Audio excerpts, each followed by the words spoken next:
Today is Tuesday, October 18th, and what a day it is. The month of October is amazing. We have NFL football, we got the MLB playoffs, and the NBA is officially back tonight. The Sixers and the Celtics will tip off the new NBA season, and the Lakers and Warriors will face off tonight as well too. The reigning and defending NBA champions, the Golden State Warriors. But as y'all can see from the title of this video, I'm gonna be talking about my NBA award predictions for this upcoming season. I'm gonna be giving 3 candidates at every big and major award. I'll go from 3 to 1, and 1 is gonna be the guy who I'm gonna pick to win the award. So honestly, let's stop wasting time, man. Let's get right into today's video. So I'm gonna start off with Coach of the Year. I think one of the more underrated awards in the NBA, unless you're asking Dwayne Casey, who actually got fired after winning Coach of the Year in Toronto. Let's start off with my number 3 candidate for Coach of the Year, and that's gonna come with New Orleans Pelicans head coach Willie Green. Now, Willie Green really helped turn the Pelicans in this franchise around, even though Zion Williamson was injured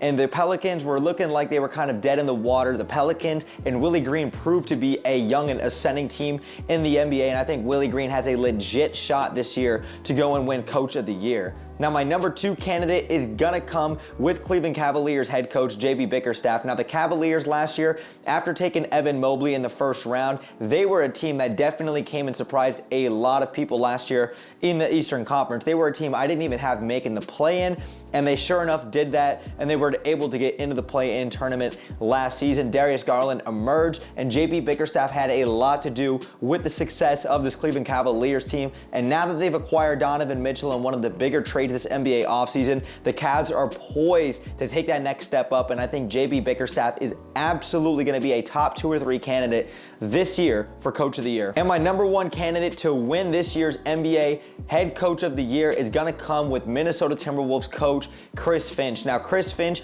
and the Minnesota Timberwolves easily had some of the biggest controversy this NBA offseason with the acquisition of center Rudy Gobert, and Rudy Gobert was a guy who got highly talked about in the NBA media because of the fact of his trade value, how it kind of reset the market.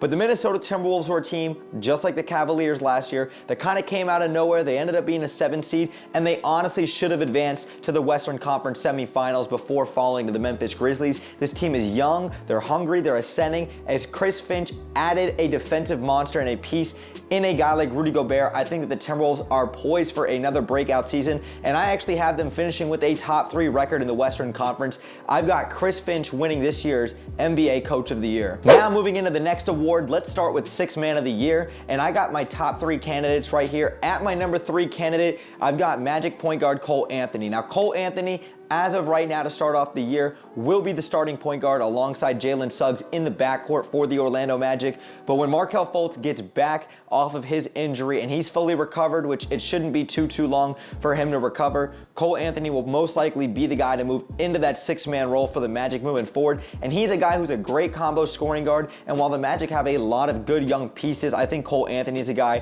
who could absolutely emerge as a possible 6th Man of the Year candidate. And the Magic, just like a lot of these other teams I've talked about, are a young, hungry, and ascending team, and I think Cole Anthony is going to be one of these guys in his 3rd year already to have a poised breakout season for Orlando and to emerge as a top 3 candidate for 6th Man of the Year. Now, my number 2 candidate for 6th Man of the Year is going to come with Warriors guard Jordan Poole. Now, Jordan Poole absolutely had an electrifying, kind of yet up and down postseason run last year, but Jordan Poole was a huge integral part to why the Warriors were ended up champions last season over the Boston Celtics, and it was a pool party. Outside of the last little bit of controversy that's been going on with Draymond Green and Jordan Poole these last couple of weeks, Jordan Poole is absolutely going to be another great combo scoring guard that's going to help alleviate a lot of pressure off of these other guys in the Warriors, and he fits what Steve Kerr in this system does. And Jordan Poole, want to say congratulations, man, on getting your contract extension. You deserved every penny of that, and I pray for nothing but the best for him moving forward. That's why I've got him at my number 2 candidate. But moving into my number 1 candidate for 6th Man of the Year,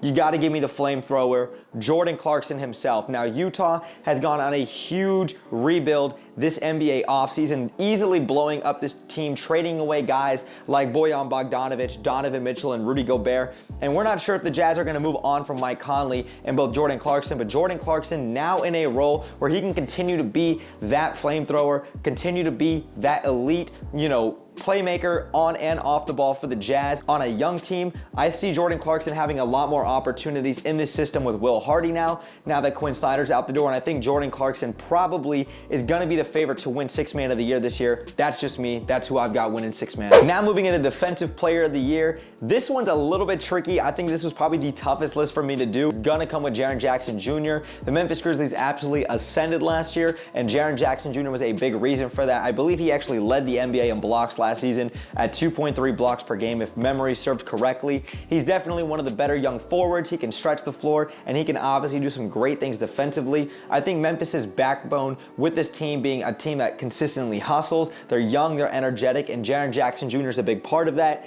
I believe he absolutely has an opportunity this year to win Defensive Player of the Year. But my number one candidate for winning Defensive Player of the Year is gonna come with center for the Minnesota Timberwolves, Rudy Gobert. Now, being a guy who's watched Rudy Gobert and watched his development from his early days in Utah to the player that he is now, you have seen substantial growth in his game, and even on both sides of the ball, but we're strictly talking defense. Rudy Gobert easily has the biggest impact on defense and in terms of winning ball games that I've seen out of any defensive player probably in the last 10 years. And I mean, no disrespect to guys like Dwight Howard and other great players that have won the award.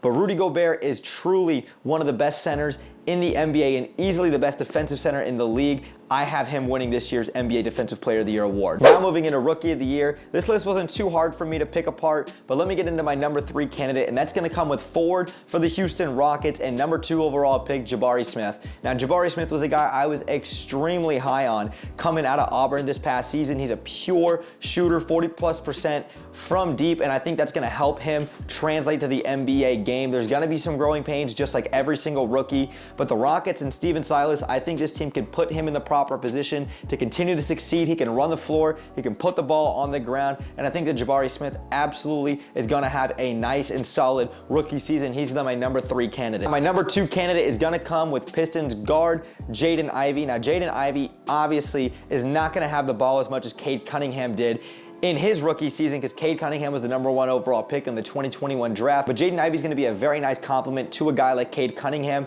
And now that the Pistons have also acquired Bojan Bogdanovic, the Pistons are starting to put together some really nice pieces, and I think Jaden Ivey can have a great rookie season. And then my number 1 candidate, the guy who I have winning Rookie of the Year, is probably going to be the consensus, but I'm going to go with the consensus, and that's going to be with Orlando Magic's number 1 overall pick, Paolo Banchero. Now, Banchero, coming out of Duke, was clearly labeled and was widely regarded as the best player in this year's draft, and he was taken as the best player in this draft. The Orlando Magic, like I've already briefly mentioned, have a lot of great young ascending pieces, and once Banchero continues to elevate his game and gets more acclimated with the NBA game, I think he's going to be absolutely phenomenal. This kid's not even 21 years of age, and Banchero is only going to continue to flourish. He's going to have a big opportunity and a big role in Orlando. Now moving into Most Improved Player. At my number 3 candidate, I'm going to stick with the Orlando Magic, and I'm going to go with Mo Bamba. Now, Mo Bamba, coming out of the University of Texas, has been a little bit underwhelming since his days in the 2018 draft, and you can credit some of that to injuries, which he suffered through, Nikola Vucevic in his time and his all-star time in Orlando,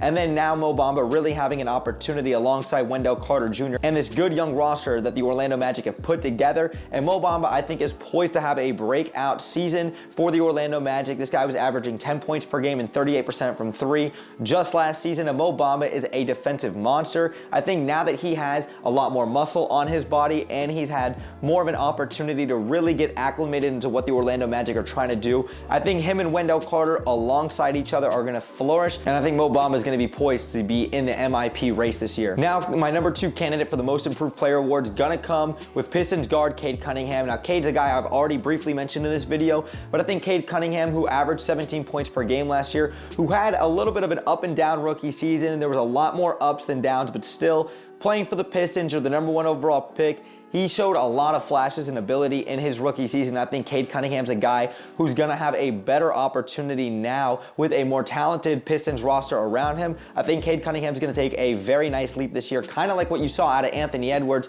and I think Cade Cunningham's going to have a great season. He's going to be my number 2 candidate for the Most Improved Player award. And my number 1 candidate for Most Improved Player is going to come with 76ers guard Tyrese Maxey. Now, Tyrese Maxey was a huge part for Doc Rivers and the Philadelphia 76ers and all the success that they've had so far, and he's one of the better young guards in the game right now, and Tyrese Maxey, I think, is going to help this 76ers take that next step, because I believe what we saw out of Joel Embiid last year, and I believe with a more passionate and James Harden who's going to be more focused this year, that's only going to help Tyrese Maxey in his game, and I believe that he's going to take that next step. I've got Tyrese Maxey this year winning Most Improved Player. And I got to save the best award for last, starting with the MVP, and I'm going to go with my number 3 candidate and a guy in Joel Embiid, center for the Philadelphia 76ers. This is where I'm going to be sticking with.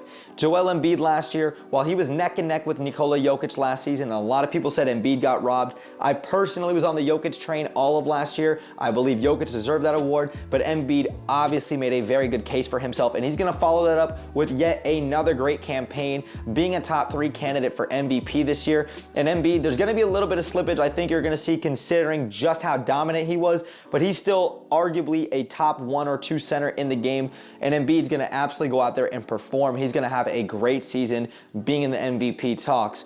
But my number 2 candidate for MVP, and probably the biggest consensus to win this year's MVP, is going to come with Dallas Mavericks guard Luka Doncic. Now, Luka, obviously, in his time in the NBA, has already proven to be one of the better young superstars in the game, and he took the Dallas Mavericks last season to a Western Conference Finals against the Golden State Warriors.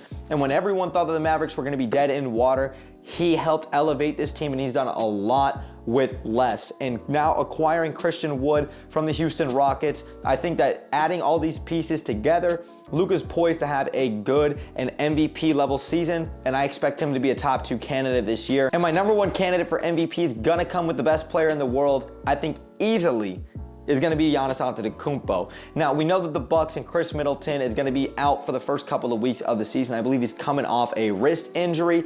But Giannis, we know the type of player that he is. We know the type of physicality and energy that he plays with. He asserts his dominance every single night on the court. And Giannis Antetokounmpo, I believe, is the best player in basketball. I don't think it's even up for debate. And if he can remain healthy, knock on wood, like he relatively does, Giannis Antetokounmpo's got the MVP in the bag, if you ask me. But that's it for this video. I want to say thank you guys so much for sticking around and watching this video.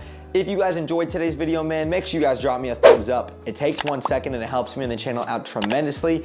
And if you guys are new here, consider hitting that subscribe bell to stay tuned for more UCF, Jaguars, and NBA content that I do here on YouTube. And make sure y'all go follow me on my socials, especially on Twitter. I'm very active and I'm on there every single day. The link tree will be in the description down below. But thanks again for sticking around throughout the whole video. Brett James, aka BJ, I'm out, y'all. Peace.